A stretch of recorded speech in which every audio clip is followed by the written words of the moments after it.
Era joven, apenas 21 años.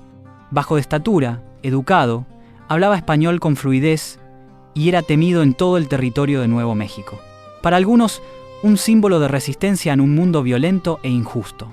Pero la historia de Billy el Niño no es solo el relato de un forajido, es la historia de una nación que se expandía hacia el oeste, unos Estados Unidos en rápida transformación, a menudo brutal, y de una sociedad fronteriza donde la pobreza, la política y el poder moldearon la vida de todos los que allí vivían. Pero detrás de los mitos, ¿quién fue realmente? Hoy desvelamos la vida real y documentada de uno de los forajidos más icónicos de Estados Unidos.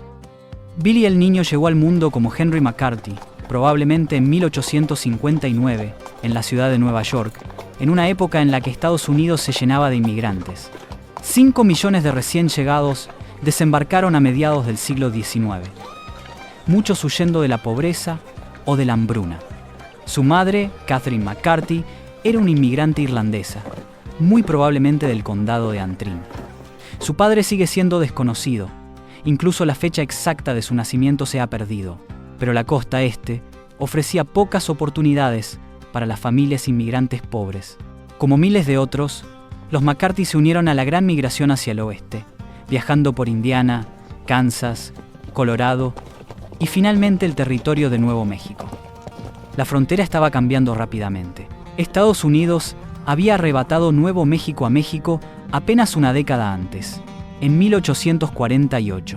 La región era una mezcla de colonos anglosajones, familias hispanas asentadas desde hacía generaciones, y naciones indígenas como los apaches y los navajos, que estaban siendo desplazados y forzados al conflicto. Este fue el mundo en el que creció Henry, violento, inestable, pero lleno de posibilidades. En 1874 les golpeó la tragedia. Su madre murió de tuberculosis en Nuevo México. Henry tenía solo 14 años, y de pronto estaba solo en un territorio donde la ley y las oportunidades a menudo pertenecían únicamente a los poderosos. Sin su madre, Henry fue de una pensión a otra y de trabajos en ranchos, a la deriva. Fue la pobreza, no la maldad, lo que lo empujó al delito. En 1875 fue arrestado por robar ropa, un crimen común entre adolescentes sin recursos. Escapó de la cárcel, iniciando un patrón que lo acompañaría durante el resto de su vida. En ese momento, el suroeste estadounidense era una frontera caótica. La guerra civil había terminado apenas una década antes. La política de la reconstrucción aún marcaba los debates nacionales. Los ferrocarriles se expandían, los rebaños de ganado crecían y el ejército de Estados Unidos chocaba constantemente con las naciones indígenas. En medio de esta inestabilidad, Henry, ahora usando nombres como Kid Antrim y más tarde William Bonney, se deslizó hacia los márgenes de la sociedad. Su primer asesinato confirmado ocurrió en 1877, cuando tenía unos 17 años, al disparar contra Frank Windy Cahill después de ser arrojado violentamente al suelo de un bar durante una pelea en estado de ebriedad. Probablemente fue en defensa propia.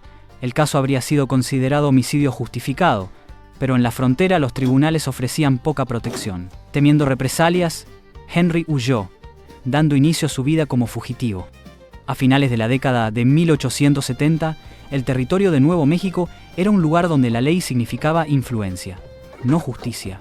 Económicamente, la región estaba dominada por un pequeño grupo de poderosos empresarios alineados con políticos locales y el gobierno territorial. En el condado de Lincoln, ese poder pertenecía a Lawrence Murphy y James Dolan, quienes controlaban un monopolio de bienes, dinero y conexiones políticas. Frente a ellos, se alzaba un recién llegado, John Tunstall, un ranchero inglés apoyado por el abogado Alexander McSween.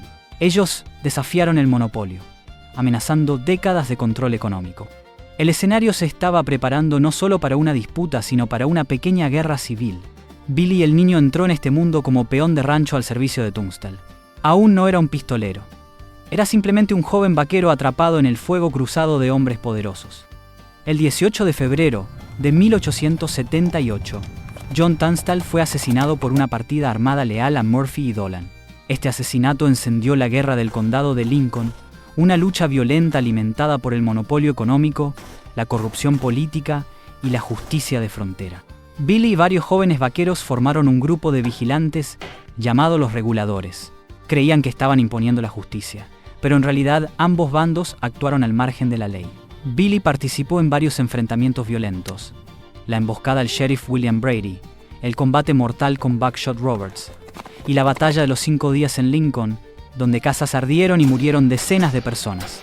En todo Estados Unidos, el gobierno federal intentaba imponer el orden en los territorios del oeste, pero Nuevo México estaba, en la práctica, gobernado por alianzas locales, el entorno perfecto para que surgiera la leyenda de un forajido. A finales de 1878, la facción de Murphy y Dolan había ganado. Los reguladores fueron disueltos, y Billy estaba ya profundamente implicado en múltiples cargos por asesinato. Sin ninguna facción que lo protegiera, Billy se convirtió en un fugitivo. Pero esta no era la vida romántica de forajido que más tarde crearían las películas.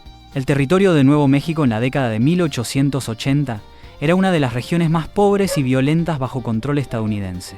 Forajidos, incursiones indígenas, sheriffs corruptos y el robo de ganado formaban parte de la vida cotidiana. Billy sobrevivía gracias al robo de ganado y caballos, el juego, trabajos en ranchos y el apoyo de comunidades hispanas. Hablaba español con fluidez, bailaba en fiestas locales y a menudo vivía en casas donde era tratado como un miembro más de la familia. Para muchos habitantes locales, no era un villano.